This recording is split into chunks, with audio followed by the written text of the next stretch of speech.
Hi everyone, welcome to another tutorial on using PowerTeacher Pro for assessment and reporting in Edmonton Catholic Schools.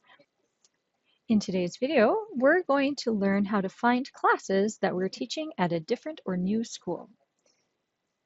Once you log on to Power School Teacher Portal, then you can come right up here to where it says School, and you can find the school whose classes you're looking for.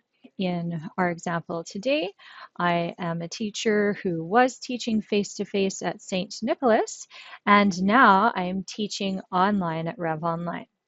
So I can click on Rev Online right here, and then now I will see my new classes in Power School, and I can take attendance from here. I can find out information about my students using this backpack, etc.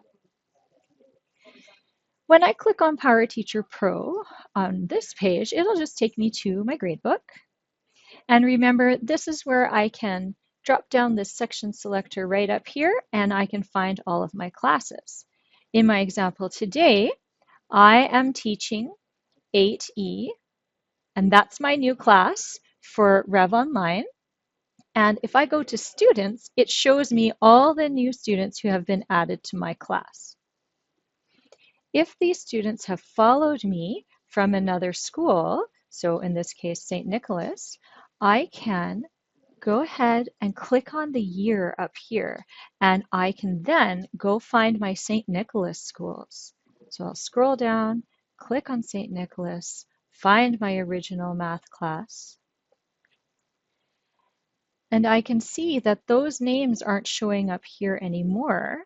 If I want to find out how they did, if I need to be reminded of how they did before, I can click on Show Dropped, and it'll show the students who've moved from my St. Nicholas class. And remember these names. Now I'll go to my 8E class, and those are the new names in my new section of my gradebook. That's it for today, everyone. If you have any questions at all, please don't hesitate to give us a call at St. Peter's Center. Thanks for watching and have a great day.